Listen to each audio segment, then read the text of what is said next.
विपत्ति जीवन का एक तथ्य होते हुए भी कभी भी स्वागत योग्य नहीं होती। मैं ये समझता हूं, और फिर भी जब ये आती है, चाहे वो कितनी भी पीड़ादायक क्यों ना हो, ये संभवतः ईश्वर द्वारा आपको दिए जाने वाले सबसे महान अवसरों में से एक होती है। नमस्कार, मैं हूं क्रिस्टोफर सिंह और आज के ताजा कार्यक्रम में एक बार फिर आपका स्वागत है। एस्तर आहवान किम एक कोरियाई ईसाई थीं, जिन्हें 1930 के दशक में एक शिंटो मंदिर में झुकने से इनकार करने के कारण जापानियों ने कैद कर लिया था। ये समझते हुए कि आगे क्या होने वाला है, उन्होंने महीनों उपवास, प्रार्थना और धर्म ग्रंथों को याद करने में बिताए। जेल में उन्होंने मारपीट, भूख और बीमारी सहन की, फिर भी ईश्वर की उपस्थिति को अपनी दैनिक शक्ति बताया। बाद में उन्होंने लिखा, मेरा दुख उन्हें और गहराई से जानने का द्वार बन गया।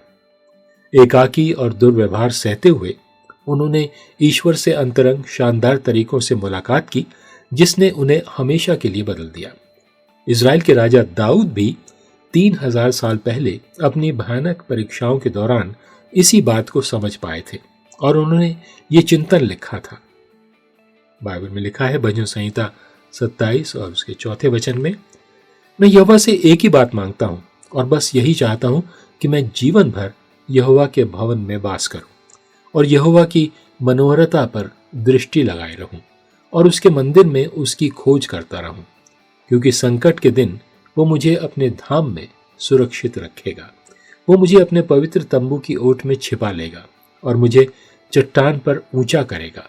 तो फिर ऐसा क्यों है कि अपने सबसे बुरे समय में भी बहुत से लोग परमेश्वर के साथ समय बिताने के लिए समय नहीं निकाल पाते?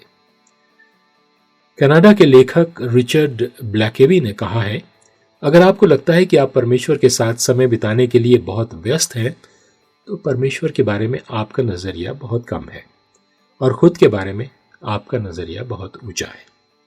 परमेश्वर की उपस्थिति में समय बिताएं, उसकी सुंदरता को निहारें और अपने सबसे बुरे पलों में याद रखें कि यही शायद सबसे बड़ा अवसर है जो वो आपको देगा। और यही परमेश्वर का ताजा वचन है आज आपके लिए।